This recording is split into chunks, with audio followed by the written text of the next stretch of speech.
Welcome everyone for the today session. In this session, we are going to see two of the important economic data. The first is of the economic survey and the second is of the budget. Right?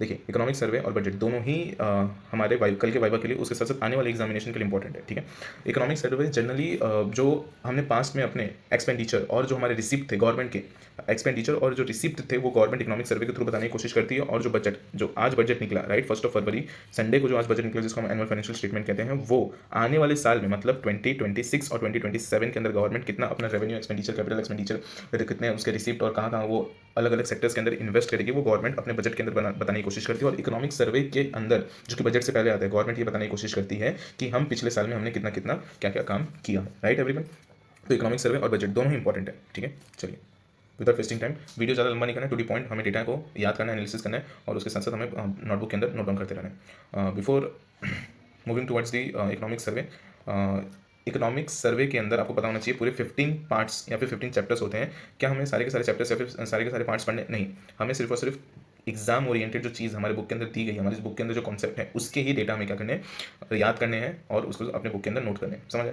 ठीक है, 15 chapter हमें पूरा नहीं पढ़ना है. ठीक, चलिए आगे बढ़ने से पहले कुछ टॉपिक्स हैं वो आपको एक बार रिवीजन कर लीजिए. कुछ उसके अंदर डाउट्स हैं टीचर से सॉल्व करवा लीजिएगा और उसके बाद ही आगे बढ़िएगा इस वीडियो के अंदर. राइट, जैसे कि आपका होगा GDP and it's related concept आपको रिवीजन कर लीजिए एक बार. राइट, और उसके बाद वीडियो में आगे बढ़ना. डेफिसिट हो गया, सारे deficit, revenue deficit, physical deficit, primary deficit, सारे डेफिसिट. राइट, उसके बाद डायरेक्ट और इनडायरेक्ट टैक्स हो गए, प्राइमरी मार्केट, सेकेंडरी मार्केट आपको रिवीजन कर लीजिए एक बार. आता है तो वेल एंड गुड, वीडियो में आगे बढ़ते रहिए. मॉनेटरी पॉलिसी, सारी monetary policy, repo rate, reserve rate, CRR, SLR, everything. Right, BOP trade, BOP के अंदर trade deficit, current account, capital account के अंदर कौन कौन से कंपोनेंट्स आते हैं वगैरह वगैरह सारे बीओपी आपको रिवीजन कर लेना क्योंकि आगे बीओपी के अंदर सरप्लस और डेफिसिट देखने को आपको मिलेगा. देन आफ्टर गवर्नमेंट स्कीम्स के अंदर आपको जो भी आपके आईडी की बुक के अंदर स्कीम्स दिए हुए हैं राइट उसको आपको एक बार अच्छे से गो थ्रू कर लेना, रिवीजन कर लेना. और कुछ स्कीम्स जो कि आपके इकोनॉमिक सर्वे और बजट के अंदर डायरेक्टली मेंशन है वो आपके एग्जाम के लिए बहुत इंपॉर्टेंट है और कल के वाइवा क्लियर भी बहुत ज़्यादा इंपॉर्टेंट है. अगर बात की जाए इकोनॉमिक गवर्नमेंट स्कीम की, अगर बात की जाए गवर्नमेंट स्कीम की तो मुद्रा योजना, प्रधानमंत्री जनधन योजना, राइट, उसके बाद गरीब कल्याण योजना, ये सब पीएम स्वनिधि योजना, ये सब आपको एक बार गो थ्रू कर लेना है. और इकोनॉमिक सर्वे या फिर बजट के अंदर मेंशन है तो आपको अच्छे से उसको एक बार रिवीजन करके जाइए कल एग्जाम में. उसके बाद लेबर फोर्स पार्टिसिपेशन रेट, उसके बाद लेबर फोर्स, वर्क फोर्स, ये सब आपको एक बार चीज़ें गो थ्रू करके ही आगे बढ़ना है. तो मैं आपसे फिर से रिक्वेस्ट करूंगा कि वीडियो में आगे बढ़ने से पहले ये सब चीज़ें एक बार रिवीजन कर लीजिए और उसके बाद वीडियो में आगे बढ़िएगा, नहीं तो चीज़ें समझ नहीं आएगी. राइट, चलिए moving towards the data. Financial year 2027 के अंदर जो हमारा एस्टिमेटेड जीडीपी ग्रोथ रेट है, राइट, जीडीपी ग्रोथ रेट है जो हमारा फाइनेंशियल ईयर 2027 के अंदर वो कितना रहने वाला है, 6.8 टू 7.2%, 6.8 टू 7.2%. देख सकते हैं आप कोविड के वक्त ये सबसे डाउनफॉल में गया था और उसके बाद वो क्या हो गया, इंक्रीज हो गया.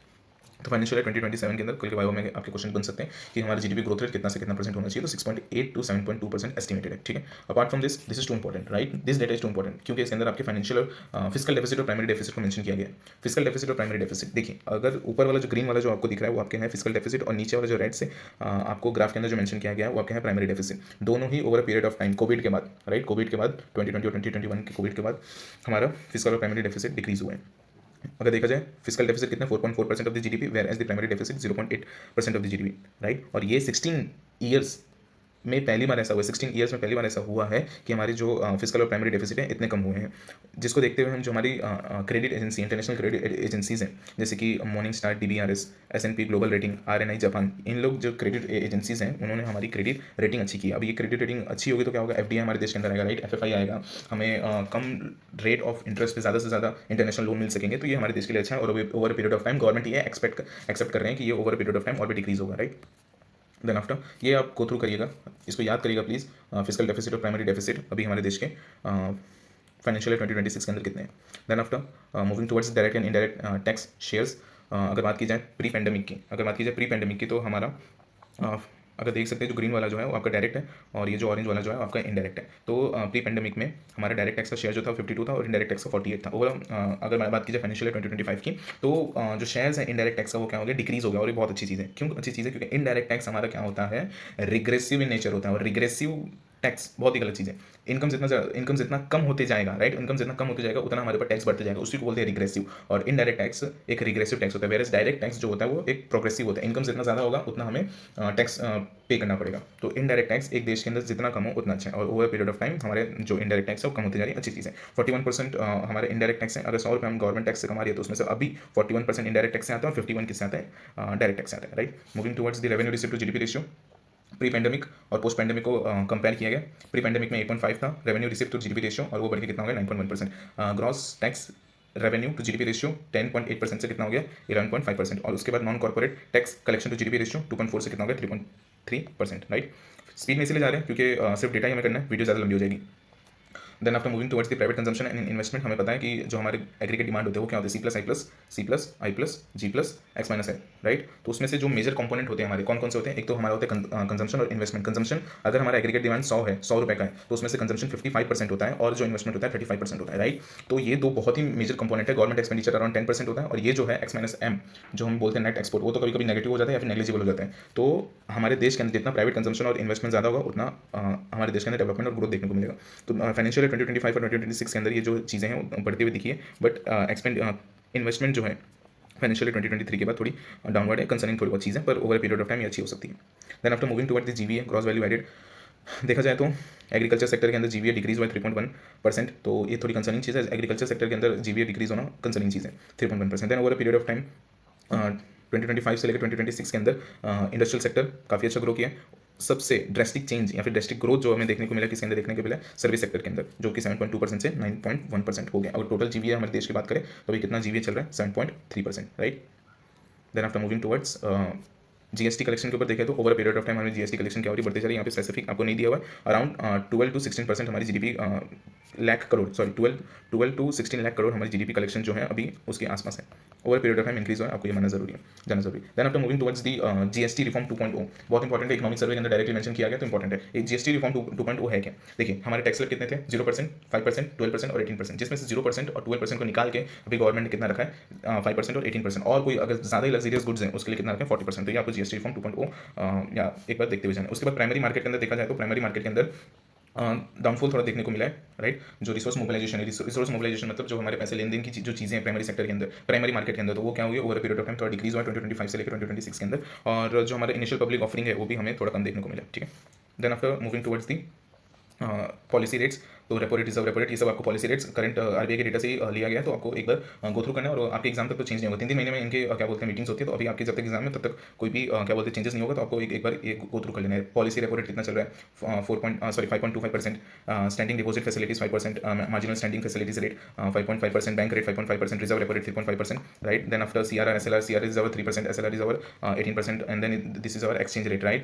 इंडिया को कंपेयर किया गया यूएस डॉलर के साथ, तो अभी कितना 91.8983 dollars. Then moving towards the monetary policy, over period of time हमारी रेपो रेट, कोविड के बाद हमारी रेपो रेट, रिजर्व रेट, जो भी पॉलिसी रेट्स थी वो डिक्रीज हो गई है। तो यहाँ पे आपको देखने को मिलेगा जो हमारे एग्रीगेट डिमांड्स हैं या फिर डिमांड फॉर द मनी है M0 और M3, वो भी क्या हुआ है over period of time increase हुआ है। बहुत सिंपल चीज़ है, जितनी हमारी रेट ऑफ इंटरेस्ट, जितनी हमारी पॉलिसी रेट कम होगी उतना हमारा रेट ऑफ इंटरेस्ट कम होगा, और जितना हमारा रेट ऑफ इंटरेस्ट कम होगा उतना डिमांड फॉर द मनी क्या होगा ज़्यादा होगा, राइट। सिंपल चीज़ है, आपको मेंशन किया गया। Then after this is important, over period of time हमारा जो क्रेडिट था, क्रेडिट लोन्स जो देना था हमें एमएसएमईस को, वो भी हमारे ओवर पीरियड ऑफ टाइम क्या हो गया इंक्रीज हो गया। इंपॉर्टेंट नहीं है, बस हमें याद रखने के इंक्रीज हुआ है। This is important, gross net performing assets and net non performing assets, gross non performing assets and net non performing assets अगर देखा जाए 2018 के अंदर वो बहुत ज़्यादा था। Gross non performing assets it is around 11.2%, whereas net non performing assets is around 6%, और वो डिक्रीज होकर अभी कितना आ चुका है 2.2% ग्रॉस के केस में, और नेट के केस में 0.5%। बहुत सिंपल चीज़ है, अगर 100 रुपये हैं तो उसमें से 2018 के अंदर अगर 100 रुपये अगर बैंक लोन दे रही है तो उसमें से 11 रुपये जो है बैंक के पास रिकवरी नहीं होता था, राइट। 11 रुपये रिकवर नहीं होता था, अब वो कम होते होते होते कितना हो गया, अगर गवर्नमेंट बैंक या फिर कोई भी बैंक लोन दे रही है तो उसमें से अब बैंक को कितना रुपये नहीं मिलता है 2 रुपये नहीं मिलता है। तो ये अच्छी चीज़ है, और भी कम होनी चाहिए। Then after moving towards merchandise मतलब ट्रेड डेफिसिट और ट्रेड सरप्लस, देखा जाए तो दिसंबर को कंपेयर किया गया, सॉरी 2024 अप्रैल से दिसंबर को कंपेयर किया गया 2025 के साथ। तो ये ऊपर वाला हमारा एक्सपोर्ट है, तो आपको देखने को मिलेगा एक्सपोर्ट में ग्रोथ हुई है, वेयर एज इंपोर्ट में भी ग्रोथ हुई है, बट हमारा एक्सपोर्ट ज़्यादा है और हमारा इंपोर्ट क्या है, एक्सपोर्ट दोनों 2024 और 2025 में एक्सपोर्ट हमारा ज़्यादा है, सॉरी इंपोर्ट हमारा ज़्यादा है और एक्सपोर्ट हमारा कम है, इसलिए हमारा ट्रेड डेफिसिट या फिर मर्केंडाइज डेफिसिट कितना है, माइनस 2025 अप्रैल से लेकर दिसंबर के बीच में एक एस्टिमेटेड रफ फीवर कितना है, माइनस $2.48 बिलियन हमारा ट्रेड डेफिसिट है। Then after moving towards the service sector के अंदर बहुत अच्छी चीज़ है, आपको ऊपर एक्सपोर्ट देखने को मिलेगा, एक्सपोर्ट भी बढ़ा है हमारा $2.85 बिलियन से 304 बिलियन और बाद में 150 से 152। अब देखिए हमारा एक्सपोर्ट सर्विस सेक्टर के अंदर ज़्यादा है और इंपोर्ट हमारा कम है, राइट, एक्सपोर्ट हमारा ज़्यादा है, इंपोर्ट हमारा कम है, तो हमारा जो सर्विस सेक्टर जो है वो किस में है, सरप्लस में, राइट, कितना सरप्लस में, अगर अप्रैल से लेकर दिसंबर 2025 की बात करें तो हमारा क्या बोलते हैं सर्विस सेक्टर जो है वो कितना क्या बोलते हैं सरप्लस में, तो 151 बिलियन डॉलर। मूविंग टुवर्ड्स और current account deficit, right, current account deficit पता ही होगा, बहुत 3-4 कंपोनेंट है उसके अंदर, सबसे पहला जाता है मर्केंडाइज एक्सपोर्ट इंपोर्ट, उसके बाद आपका आ जाता है सर्विस वाला service sector service component, then after आपके ये करंट ट्रांसफर, ये सबको इंक्लूड करके हमारे क्या निकलते हैं करंट अकाउंट डेफिसिट। तो आपको देखने को मिलेगा कि हमारे जो मर्केंडाइज यहाँ पे ये रहे जो कि माइनस में है, मर्केंडाइज हमारे डेफिसिट में ही थे, सर्विस अगर देखा जाए तो हमारे कितने पे 189 पे है, और उसके बाद नेट ट्रांसफर मतलब करंट ट्रांसफर ये हमारे इतना है। और बात की जाए फाइनेंशियल ईयर 2025 की तो हमारा करंट अकाउंट डेफिसिट कितना है, $48 बिलियन, और whereas in 2026 financial year 2026 हमारा कितना होना चाहिए, $25 billion trade current account deficit होना चाहिए। ठीक है, समझ आया, सिंपल चीज़ है, आपको ये डेटा याद करना है और बीओपी आप एक बार गो थ्रू कर लीजिएगा। Then after moving towards the forex reserve, हमारा फॉरेक्स रिजर्व फाइनेंशियल 2015 के अंदर $341 बिलियन था, वो रीच करके कहाँ पे चला गया, $701.4 बिलियन, राइट। अभी हमारे पास इतना फॉरेक्स रिजर्व है कि हम अपने 11th मंथ तक, राइट, हम अपने अच्छे से इंपोर्ट कर सकते हैं। एक वक्त वो भी था 1991 के अंदर जब हमारे पास 3 दिन का इंपोर्ट का पैसा बचा था, और आज वो भी वक्त है जब हमारे पास कितना है 11 मंथ का हमारे पास फॉरेन रिजर्व है, right. Now moving towards okay, this two scheme is important because it is mention in the economic survey and you have to go with this two schemes in detail manner, right. First is of the Pradhan Mantri Mudra योजना, जिसके अंदर शिशु किशोर तरुण बहुत बार exam में पूछ दिया जाता है, वाइवा में पूछा जा सकता है शिशु किशोर तरुण क्या होता है, कौन से कैटेगरी होते हैं मुद्रा योजना के अंदर। और उसके बाद प्रधानमंत्री स्वनिधि योजना जो कि कोविड के वक्त निकला था, जो हमारे स्ट्रीट वेंडर्स उनको loan less rate of interest पे ज़्यादा से ज़्यादा लोन देने के लिए, तो आप एक बार उसको गो थ्रू कर लीजिएगा, right. Then after moving towards the ये तो इसके अंदर ओके, इसके अंदर कुछ स्कीम्स है जैसे कि नमो ड्रोन दीदी, ये आपको एक बार गो थ्रू कर लेना, हर घर जल योजना, प्रधानमंत्री Deendayal Upadhyay Gram Kaushal Yojana, then after Pradhan Deendayal Upadhyay national rural livelihood mission, जिसके अंदर जो सेल्फ हेल्प ग्रुप्स हैं, राइट, उनको सेल्फ एम्प्लॉयमेंट और क्या बोलते हैं स्किल प्रोवाइड करने का ये जो स्कीम्स हैं उसके अंदर गवर्नमेंट वर्क करती हैं, तो इसको आप गो थ्रू करिएगा। देन आफ्टर एजुकेशन सेक्टर के अंदर देखा जाए तो नेशनल एजुकेशन पॉलिसी 2020 के अंदर हमारा जो टारगेट है कि हम 2030 तक हमारा स्कूलिंग एजुकेशन के अंदर हमारा ग्रोस एनरोलमेंट कितना करना है, 100% करना है, और whereas in the higher education we have to achieve the gross enrolment ratio of 50%, right. मतलब 1 से लेकर 10 तक हमें 100% एनरोलमेंट करना है, और वेयर एज जो 11th 12th या फिर बैचलर्स मास्टर्स हैं उसके अंदर हमें कितना करना है, 50% of the gross enrolment ratio by the time of 2035, right. इसके अंदर कुछ स्कीम से निपुण हो गया है ना, वो एक बार गो थ्रू कर लीजिएगा। अपर आईडी हो गया, अपर आईडी, देन आफ्टर चीज़ें सिंपल ही है।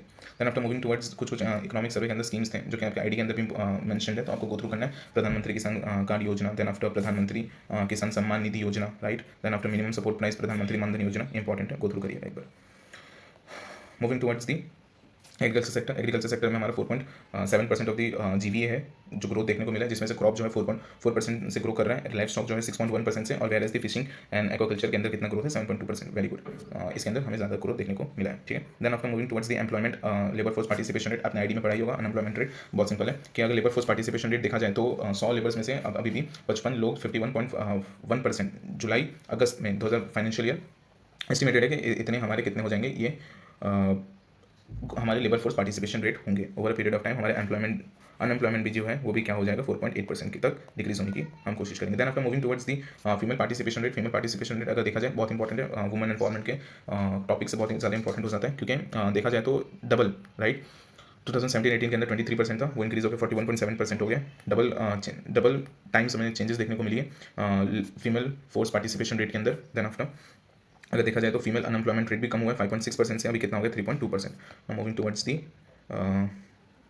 Okay, so I think we are done with this video. कुछ चीज़ें जो मैंने आपको बताई है, स्कीम्स बताए हैं, कुछ डेटास बताए हैं, वो आप गो थ्रू करिएगा, नोट डाउन करिएगा, और कल का वाइवा आपका में आप डेटा ज़्यादा से ज़्यादा याद करके जाइएगा। और अच्छे से प्रिपरेशन करिए। एंड इन लास्ट, जय हिंद जय भारत।